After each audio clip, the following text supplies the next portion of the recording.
বলছো যেন তুমি কত বড়। তোর থেকে তো বড়। হ্যাঁ, সেইটা ঠিক বলেছো। সরি রে, তোকে আমি খেতে দিইনি। আর কোনোদিন এই ভুল হবে না রে। আজ থেকে আমি তোর চমচম দাদা। দাদা? হ্যাঁ, ও দুর্গা ঠাকুর গো।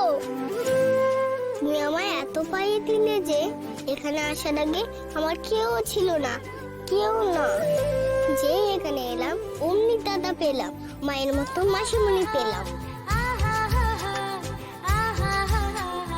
কি মজা না?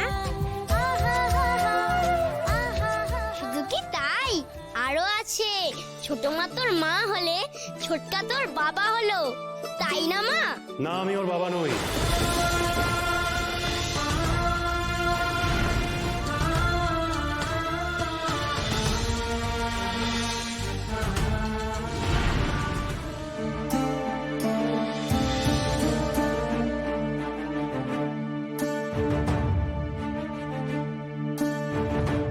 বাবা, আসবো? হ্যাঁ, এসো ছোট বউ। তুমি ঠাকুর প্রতিস্থাপন করেছো? হ্যাঁ বাবা, আপনি প্রদীপটা জ্বালিয়ে দিন, আমি রেখে আসছি। শোনো ছোট বৌমা, বড় বৌমা আমাকে থেমে যেতে বললো বলেই যে আমি থেমে যাব তা কিন্তু নয়। ওই দুর্গামণিকে এই বাড়ি থেকে সরানোর জন্যে যারা যারা ষড়যন্ত্র করেছে তারা প্রত্যেকে শাস্তি পাবে। এটা আমি পরে দিচ্ছি, কারণ আমি চাই দুর্গামণি এই বাড়িতেই থাকুক। ও কোথাও যাবে না, ওর কোনো ক্ষতি আমি হতে দেব না। তবে হ্যাঁ ছোট বৌমা, যে কারণে তোমাকে আমি এখানে আসতে বললাম সেটা হচ্ছে আমি পরিষ্কার বুঝতে পারছি যে দুর্গামণি তোমার মধ্যে নিজের মাকে দেখতে পায়, কিন্তু ও তো বলছে যে পুজোর পরে ও বাড়ি থেকে চলে যাবে ওর মাকে খুঁজতে।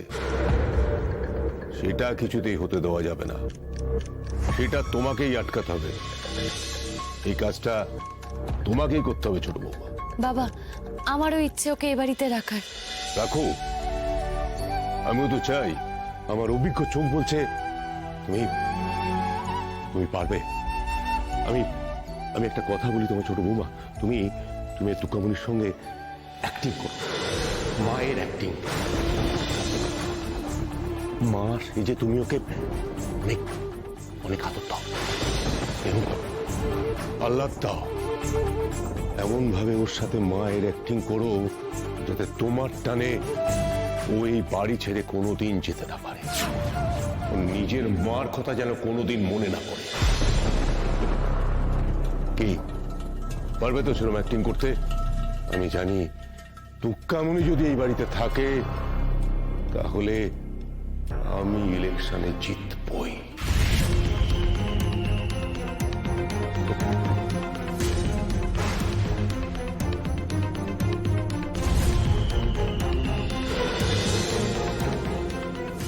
এত নিচে নামতে পারে মানুষ? নিজের স্বার্থে একটা দুধের শিশুকে ঠকাতে চাইছেন বাবা, আমায় মায়ের অ্যাক্টিং করতে বলছেন।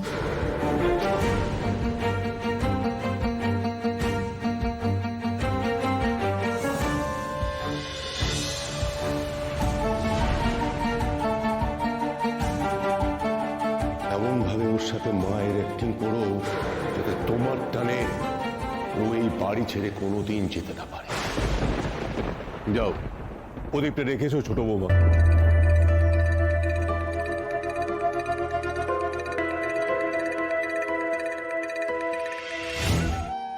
সে কি রে, খাবি না কেন? হ্যাঁ, কি হচ্ছে? এমনি বললাম না খিদে পাইনি। জল খেয়ে পেট ভরিয়ে মা দুর্গার পায়ের কাছে শুয়ে পড়বো। বাঘ মামার খুব ঘুম পেয়েছে না, তাই। আমি না ঘুমালে তো বাঘ মামা ঘুমাবে না।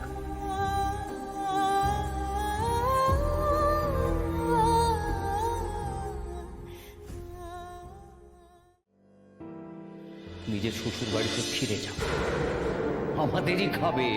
আবার আমাদেরই কেথায় আগুন দেবে। এই দুটো তো একসঙ্গে হয় না বড় পিছনে।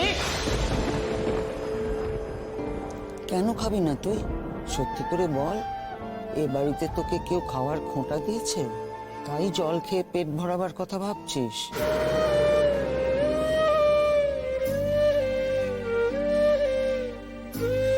খোঁটা দিলেও কি হবে রে দুর্গামণি? না খেলে যে নিজের শরীর থাকবে না। খোঁটা তো আমাকেও দিয়েছে বাচ্চু আজ, কিন্তু আমার সে খোঁটা গায়ে মাখার উপায় নেই। খাওয়া বন্ধ করলেও এ বাড়ি ছেড়ে যাব কোথায় আমি?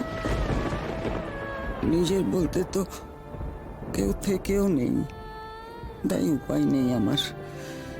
যতই অপমান করুক না, সেই অপমান সহ্য করে আমাকে এখানেই পড়ে থাকতে হবে।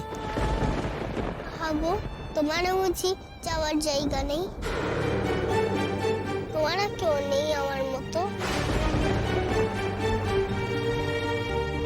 ওরে বাবা, তোর কাছে তো একদণ্ড বসারও উপায় নেই।